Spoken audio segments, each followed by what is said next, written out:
میں ہندو ہوں اور میں لکشمی پجاری ساؤتھ انڈین ہوں، اور میرا ایک ہی سوال ہے آپ سے، کیا ہندو دھرم میں مچھی کھانا کوئی گناہ ہے؟ میں نے پوچھا کہ ہندو دھرم میں مچھی کھانا گناہ ہے کیا؟ مچھی کھانا گناہ نہیں ہے، بلکہ اس کے بارے میں ذکر کیا گیا ہے۔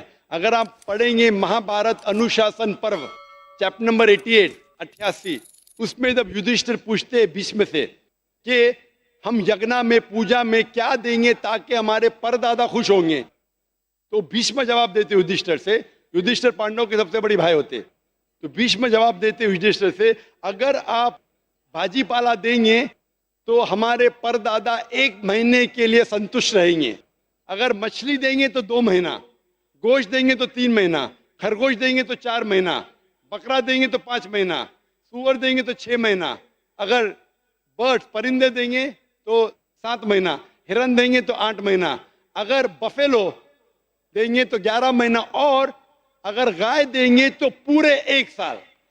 پورا مینیو دیا ہے، اس میں مچھلی بھی دی گئی ہے، تو اسلام میں مچھلی کھانے کی اجازت ہے، ہندوازم میں بھی۔ یہ غلط فہمی لوگوں کو دیگر مذاہب سے ملی، اس کا پورا جواب جاننے کے لیے ہندوازم میں کس طریقے سے آیا آپ میری کیسٹ دیکھ سکتے۔ از نان ویجیٹیرین فوڈ پرمیٹڈ اور prohibited for a human being? کیا گوشت کھانا، اس میں مچھلی بھی آتی ہے، انسانیت کے لیے حرام ہے کہ حلال ہے؟ آپ بہن اسلام کے بارے میں جانتی ہے؟ نہیں۔ آپ نے اسلام کا مطالعہ کیا ہے؟ نہیں کیا ہے؟ تو میری درخواست ہے کہ آپ قرآن مجید کا ترجمہ پڑھیے اور اسلام کو جانیے۔ انشاءاللہ میں دعا کرتا ہوں اللہ تعالیٰ آپ کو ہدایت دے۔ میں درخواست کروں گا میرے اہلیہ سے کہ اس بہن کو بھی قرآن مجید کا ترجمہ دے تاکہ اسلام کے بارے میں جانے، دین حق کے بارے میں جانے اور امن کے بارے میں جانے۔ I'm Miss D. McDonald. I'm a student, and I have 2 questions to ask of you, please. The first one is, in one of the first few chapters of the Quran, it is written that if a woman disobeys her husband, he is given full permission to beat her and keep her locked up in solitary confinement, thus withholding her from any intimacy until she toes the line, following whatever he says. If this is the punishment for women, where is the equivalent punishment for the men when they have wronged their women? And my second question is, if you Sister, could... I'll answer one question. I'll answer that, then we'll come to the next question, inshallah. I have to give you 2 opportunities because the earlier question was missed. بہن نے سوال کیا ہے کہ اسلام میں قرآن میں لکھا ہوا ہے کہ مرد کو اجازت ہے کہ وہ اپنی پتنی کو بے حد مار سکتا ہے، تو کیا یہ صحیح ہے؟ لیکن اگر شوہر ایسا کرے تو کیا بیوی کو پرمیشن ہے اسے مارنے کی؟ یہ اس کا سوال تھا۔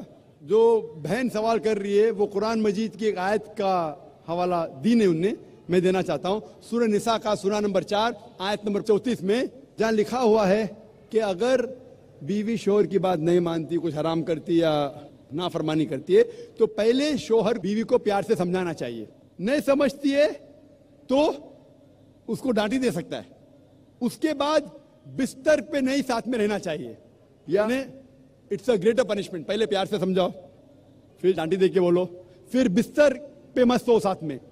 اس کے بعد عربی لفظ ضربہ، آپ اس کو لائٹلی مار سکتے ہیں، اور حدیث میں آتا ہے کہ اللہ کے رسول فرماتے ہیں یہ لائٹ مارنا کی مثال ہے کہ مسواک سے مارنا۔ مسواک مطلب not tooth brush, tooth brush سے آپ پیٹ بھی سکتے، ہوتا ہے نا ہینکرچیف یا رومال سے مارنا۔ It is a symbolic batting, اور اللہ کے رسول فرماتے جب آپ بیوی کو مارے تو کبھی چہرے پہ مت مارو، ایسا مت مارو کہ نشان رہ جائے۔ اس کا مطلب یہ مارنا صرف ایک چیتاونی ہے، کہہ رہا ہے آپ لمٹ کے باہر جا رہی ہے، تو یہ مارنا is more of a symbolic beating, it is not a physical pain۔ وہ شوہر جب بیوی کو مارتا ہے اس کو درد پہنچانے کے لیے نہیں مار رہا ہے، کیونکہ اللہ کے رسول نے کہا کہ چہرے پہ مت مارو، نشان نہیں آنا چاہیے، اس کا مطلب آستے سے مارو۔ کیوں؟ مطلب یہ آپ اپنی حد پار کر چکی ہے، یہ الٹیمیٹ وارننگ ہے۔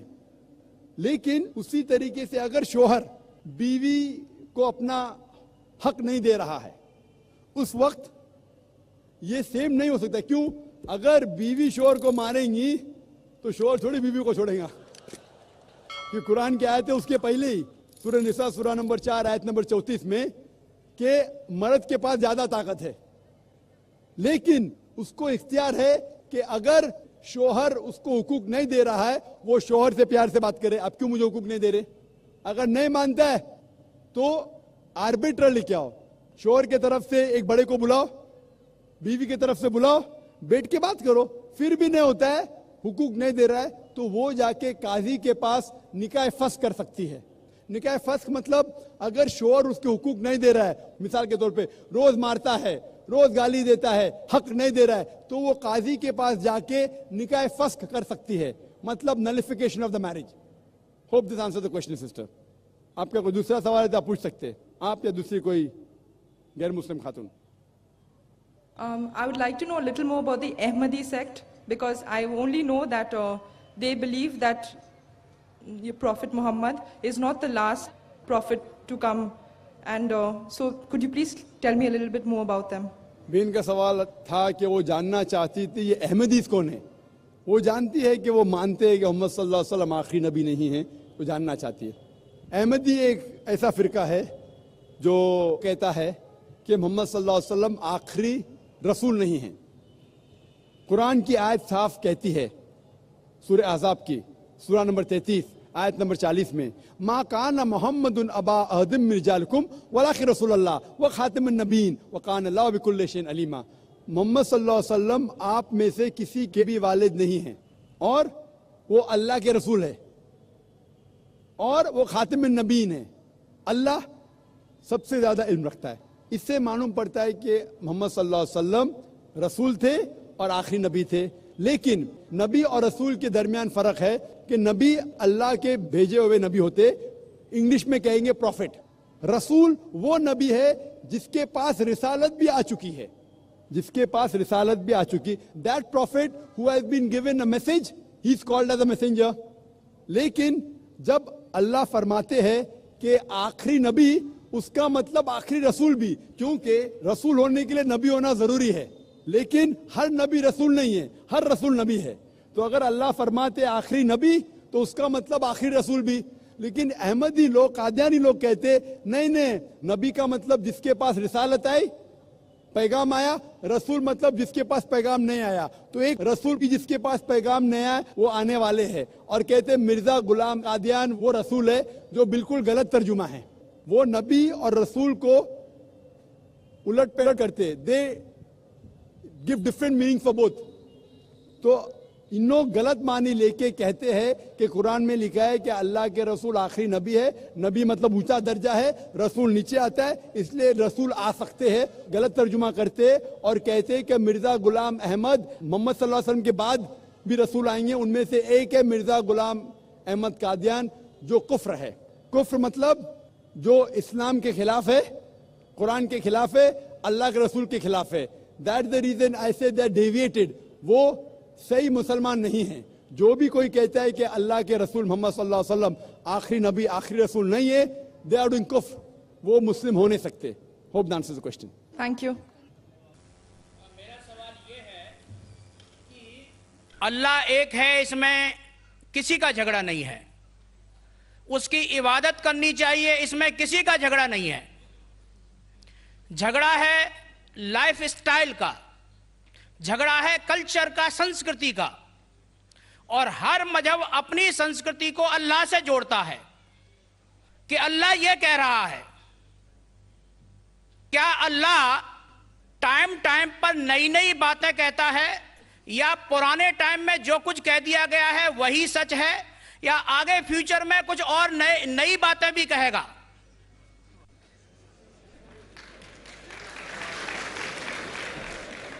بھائی صاحب کا اچھا سوال تھا کہ کسی کو دو رائے نہیں کہ اللہ ایک ہے، بھگوان ایک ہے، سب مانتے کیسے اسی کی عبادت کرنا چاہیے، لیکن ہر مذہب اپنی کلچر اپنی سنسکرتی کو دیکھ کے سٹائل بدلتا ہے۔ تو اللہ تعالیٰ جو پہلے کہہ چکا وہ ابھی بھی سیم ہے کہ ٹائم پہ بدلتا ہے۔ بھائی صاحب کا سوال اچھا ہے، لیکن یہ کہنا چاہتا ہوں جواب دینے کے پہلے، ان بھائی صاحب نے کہا کہ سب مانتے ہیں کہ اللہ ایک ہے۔ یہ میں نہیں مانتا ہوں کہ سب مانتے، میں نہیں مانتا ہوں کہ سب مانتے، یہ میرا فیلڈ ہے, یہ میرا فن ہے غیر مسلم سے بات کرنا. میں یہ نہیں مانتا ہوں کہ ہر غیر مسلم مانتے اللہ ایک ہے, کہ بھگوان ایک ہے. کئی لوگ بھگوان میں مانتے ہی نہیں, ناستک کہتے ہیں. اور جو لوگ کہتے بھگوان میں مانتے ہیں, ہر کوئی ایک میں نہیں مانتا. کتنے لوگ 3 میں مانتے, کتنے لوگ 100 میں مانتے, کتنے لوگ سب کچھ بھگوان مانتے ہیں. تو پہلے آپ کے جو سوال کا جو پہلا تھا, ہر انسان مانتا ہے بھگوان ایک ہے, اس سے میں متفق نہیں ہوں. دوسری چیز کہ سب ایک ہی بھگوان, ایک ہی ایشور کو پوچھتے ہیں کہ عبادت کرتے, یہ بھی میں نہیں مانتا ہوں. یہ بات ہے کہ اکثر لوگ مانتے کہ بھگوان ایک ہے, یہاں تک کہ تو صحیح ہے اکثر, سب نے اکثر, لیکن ایک ہی بھگوان کو پوچھتے یہ بالکل غلط ہے. سب لوگ ایک بھگوان کو نہیں پوچھتے. مثال کے طور پہ اکثر قرآن کی آیت ہے, قرآن کی آیت ہے کہ جو لوگ کہتے ہیں کہ ایک بھگوان کو مانتے ہیں لیکن اور کو بھی پوچھتے ہیں, اسے کہتے ہیں شرک. آپ پوچھیں گے عام انسان بھگوان ایک ہے, مالک ایک ہے بولیں گے, لیکن جا رہے پوچھ رہے, بدھ کو پوچھ رہے, کبھی اس کو پوچھتے کبھی اس کو پوچھتے. تو یہ آپ اگر دھرم کی کتاب پڑھیں گے, بائبل پڑھو, وید پڑھو, یہ سب اس کی ممانعت ہے. یہ حرام ہے کہ کسی اور کو پوچھنا. اس کے باوجود دھرم کے ماننے والے اکثر دوسری چیز کو پوچھتے ہیں جو بالکل غلط ہے. تو یہ کہنا کہ انسان ایک ہی بھگوان میں مانتا ہے اور اسی کو پوچھتا ہے بالکل غلط ہے. آپ دیکھیں گے عام طور پہ جو فرق ہے کہ جو قرآن کی آیت ہے تعالیٰ الی کلمۃ سواء بین بینکم, آپس میں اس چیز پہ آؤ جو ہم اور آپ میں یکساں ہے. سب سے پہلی بات ہے اللہ نعبد الا اللہ, کہ ہم ایک ہی ایشور, ایک ہی بھگوان کی عبادت کریں. ایک ہی بھگوان میں ماننا کافی نہیں, ماننے کے علاوہ اسی کی عبادت کرنا اور کسی کی نہیں. آپ کا اہم سوال کہ ہر مذہب ایک ہی بھگوان کہتا ہے, یہ بالکل صحیح ہے. ایک ہی بھگوان کی عبادت کہنا کہ بالکل صحیح ہے, لیکن اپنے تہذیب کے حساب سے بدلتے رہتا ہے, یہ کہنا غلط ہے. اور اللہ تعالیٰ کتنے بار بدلتا ہے, یہ کہہ سکتے ہیں کہ ٹائم جانے کی وجہ سے کتابیں بدلتی گئی.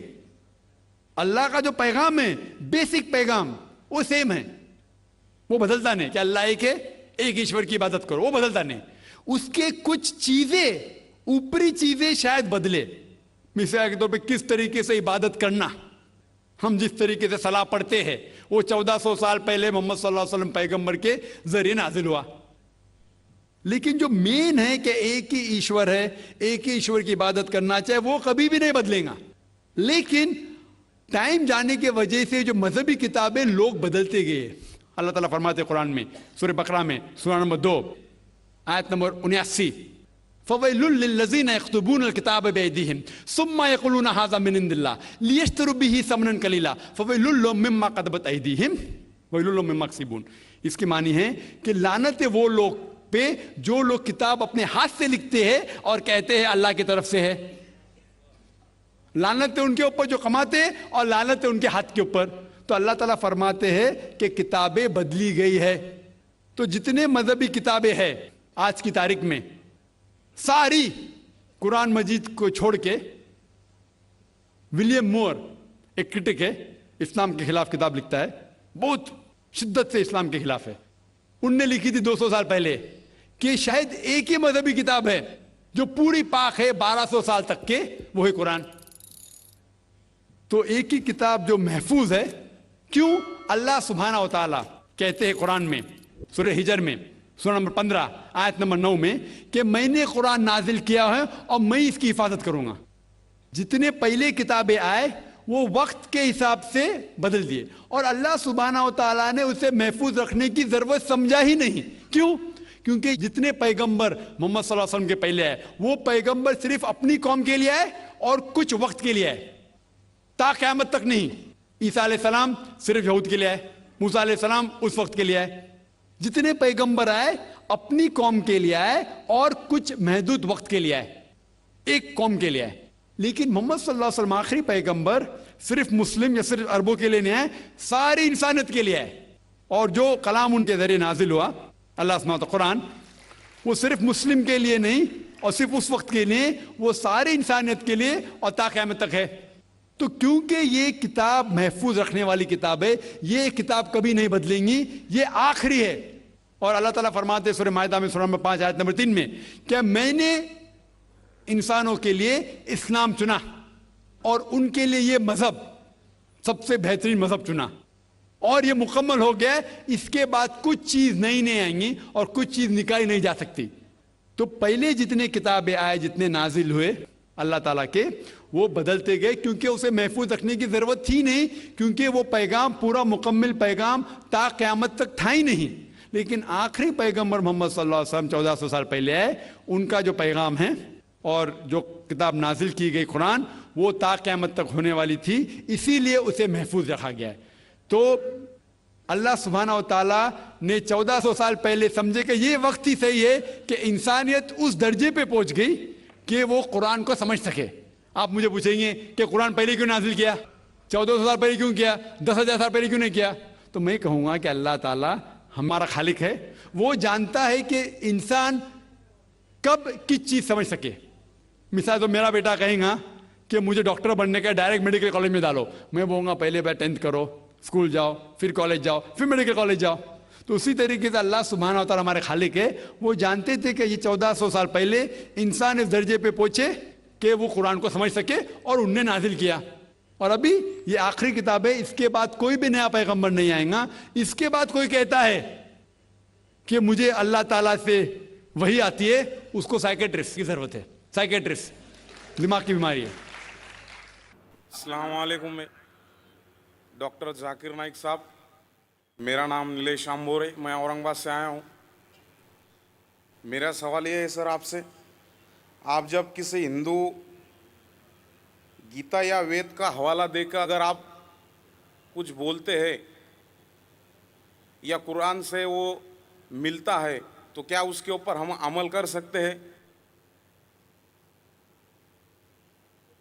بھائی صاحب کا سوال ہے کہ جب میں گیتا کا حوالہ دیتا ہوں, وید کا حوالہ دیتا ہوں, دوسرے مذہبی کتابوں کا حوالہ دیتا ہوں, جب وہ قرآن سے ملتی ہے تو کیا ہم اس کے اوپر عمل کر سکتے؟ قرآن کی بات یا وید کی بات کریں, یا گیتا کی بات؟ گیتا یا وید کی. گیتا یا وید. تو اگر جو چیز وید اور گیتا میں لکھی ہے اور جو قرآن سے ملتی ہے, کیا ہم ان پہ عمل کر سکتے ہیں؟ میرا کہنا یہ ہے کہ قرآن کو کہا گیا فرقان. فرقان مطلب وہ چیز جو سچ اور جھوٹ کے بیچ میں جو ڈفرنس ہے اس کو پہچانتی ہے. فرقان یعنی فرق, حق اور باطل کے درمیان جو فرق ہے اس کو پہچانتی ہے قرآن. جس طریقے سے میں نے کہا کہ کئی پیغمبر آ چکے محمد صلی اللہ علیہ وسلم کے پہلے, اسی طریقے سے قرآن میں لکھا ہے سورہ رعد میں سورہ نمبر 13 آیت نمبر 38 میں کہ ہم نے ہر دور میں ایک کتاب نازل کی ہے. نام سے صرف 4 کتابوں کا ذکر ہے, توراہ, زبور, انجیل اور فرقان, قرآن. لیکن اس آیت کے مطابق کئی کتابیں نازل کی گئی ہے, ان کا نام سے ذکر نہیں قرآن مجید میں. لیکن جتنی بھی کتابیں قرآن مجید کے پہلے آئے وہ صرف ایک امت کے لیے تھی, ایک گروہ کے لیے تھی, اور وہ سارا پیغام محدود تھا ایک وقت کے لیے.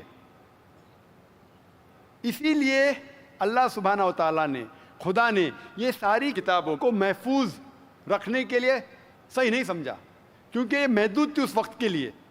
اسی لیے یہ جتنی کتاب پہلے نازل ہوئی وہ محفوظ نہیں ہے, نہ اس کی ضرورت ہے.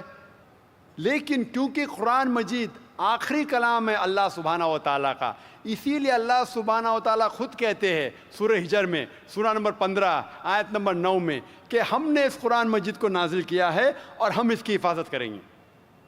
تو جتنے پہلے کتابیں آئے ان کے اندر ملاوٹ ہو چکی ہے. جس طریقے سے اللہ تعالیٰ فرماتے قرآن مجید نے سورہ بقرہ میں سورہ نمبر 2 آیت نمبر 79 میں فَوَيْلٌ لِّلَّذِينَ يَكْتُبُونَ الْكِتَابَ بِأَيْدِيهِمْ ثُمَّ يَقُولُونَ هَٰذَا مِنْ عِندِ اللَّهِ لِيَشْتَرُوا بِهِ ثَمَنًا قَلِيلًا فَوَيْلٌ لَّهُم مِّمَّا كَتَبَتْ أَيْدِيهِمْ وَوَيْلٌ لَّهُم مِّمَّا يَكْسِبُونَ. لعنت ہے ان لوگوں پہ جو لوگ کتاب اپنے ہاتھ سے لکھتے ہیں اور کہتے ہیں یہ خدا کی طرف سے ہے. لعنت ہے ان لوگوں پہ جو کماتے ہیں, لعنت ہے ان لوگوں پہ جو لکھتے ہیں. تو اس سے یہ ظاہر ہوتا ہے کہ جتنے پہلے کتابیں آئے ان میں ملاوٹ ہو چکی ہے. یہ قرآن آخری کلام ہے اور کوئی بھی چاہے تو اس کو تبدیل کر ہی نہیں سکتا. خدا خود, اللہ سبحانہ وتعالیٰ خود اس کی حفاظت کریں گے. اسی لیے آج جب میں مطالعہ کرتا ہوں قرآن اور دیگر مذہبی کتابوں کا, اگر یہ میچ ہوتا ہے, اگر یکساں ہے, جو چیز قرآن اور بھگوت گیتا میں یکساں ہے, مجھے کوئی بھی گلا شکوہ نہیں ہے ماننے کے لیے کہ یہ پورشن، یہ شلوک خدا کی طرف سے ہے. لیکن اگر قرآن سے نہیں ملتا ہے تو میں کہوں گا کہ ہو سکتا ہے، ہو سکتا نہیں. لیکن قرآن کے خلاف ہے تو میں کہہ سکتا ہوں کہ یہ خدا کا کلام ہے ہی نہیں. اسی لیے جو کلام قرآن سے ملتا ہے، چاہے وہ شلوک ہو یا منترا ہو، وید کا ہو، اپنشد کا ہو یا گیتا کا ہو، یا چاہے دھما پٹ کا ہو، اوستا کا ہو، دساتیر کا ہو، چاہے اولڈ ٹیسٹمنٹ کا ہو، نیو ٹیسٹمنٹ کا ہو، جو بھی چیز قرآن سے ملتی ہے، ہم مسلمانوں کو کوئی گلا شکوہ نہیں ماننے کے لیے کہ یہ بھاگ خدا کی طرف سے ہے. اسی لیے میں یکسانیت کے بارے میں ذکر کرتا ہوں. تو آپ کے لیے بھی میں کہتا ہوں کہ جو اختلاف کی باتیں اسے چھوڑ دو، جو یکسانیت کی باتیں ہیں، جو آپ کے کتاب میں لکھا ہے، ویدا میں لکھا ہے، پرانا میں لکھا ہے کہ آخری پیغمبر محمد صلی اللہ علیہ وسلم میں، تو آپ کے لیے فرض ہے کہ آپ بھی اس آخری پیغمبر میں مانیں. تو آپ آخری پیغمبر میں مانتے؟ ہاں آپ کی وید میں مانتے؟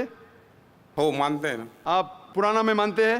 ہو مانتے. تو میرے تقریر میں نے اتنے بار کہا اور اتنے حوالے دیا کہ آپ کی مذہبی کتابوں میں لکھا ہے کہ محمد صلی اللہ علیہ وسلم انتم رشی ہے. آپ کل کی پرانا پڑھیں گے تو ان کے والد کا نام لکھا ہے وشنو یاس عبداللہ، ان کے والدہ کا نام لکھا ہے سمتی آمینہ. وہ کہاں پیدا ہوئیں گے؟ سنبالا میں، مکہ میں. وہ چیف آف سنبالا میں، قریش کے خاندان میں. ساری چیزیں میں نے کہا. تو اب آپ مانتے ہیں کہ آخری پیغمبر محمد صلی اللہ علیہ وسلم ہے؟ ہو مانتے ہیں نا. ماشاء اللہ.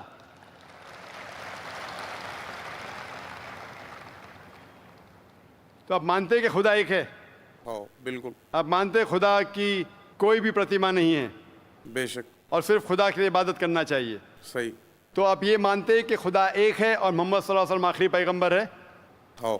تو جو شخص اس بات کو مانتا ہے کہ خدا ایک ہے اور محمد صلی اللہ علیہ وسلم اس کے آخری پیغمبر ہے، تو اسے ہم کہتے ہیں عربی میں مسلم، یعنی وہ شخص جو امن حاصل کرتا ہے اپنے خواہش اللہ کے احکامات کے مطابق.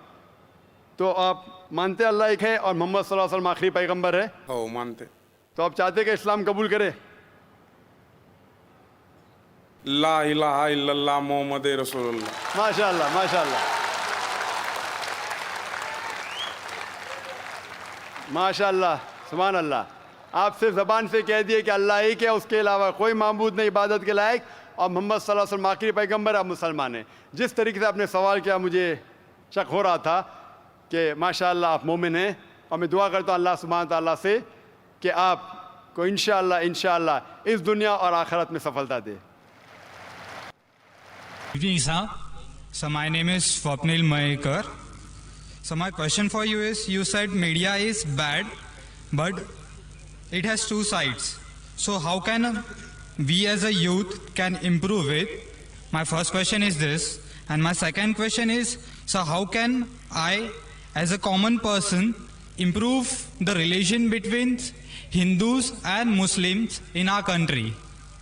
بھائی کا سوال تھا کہ ہم جانتے ہیں کہ اکثر میڈیا خراب ہے، ہم اس میڈیا کو کیسے سدھار سکے، اور دوسرا سوال ہے کہ ہندو اور مسلمان بھائیوں میں اپناپن کیسا پیدا کرے. پہلا سوال کہ میڈیا اکثر خراب ہے تو اسے سدھار کیسا سکے. کیونکہ میڈیا وہ چیز انسان کو دکھاتا ہے جو انسان دیکھنا چاہتے ہیں. ہم چاہتے ہیں کہ غلط چیز دیکھے تو میڈیا غلط چیز دکھاتا ہے. ہم جانتے ہیں کہ امریکہ اور یو کے میں پورنوگرافک چینلز بہت ہے، اور پورنوگرافک چینلز چلانا بہت سستا بھی ہے، اس کی آمدنی بھی زیادہ ہے، کیونکہ لوگ چاہتے ہیں کہ پورنوگرافی دیکھیں. تو اگر ہم کو میڈیا کو سدھارنا ہے، ہمیں ایسے چینل کو سبسکرائب کرنا چاہیے جو حق کے ساتھ ہے. جو چینل حق کے ساتھ نہیں ہے اس کو آپ سبسکرائب مت کرو. انشاءاللہ دھیرے دھیرے میڈیا بھی سدھر جائیں گی. غلط میڈیا جو ہمارے ماں بہن کو بیچتا ہے، جو ماں بہن کو ننگا کر کے دکھاتا ہے، وہ میڈیا کو بین لگاؤ. ہم بین لگائیں گے تو خود بخود ایسے غلط چینل بند ہو جائیں گے.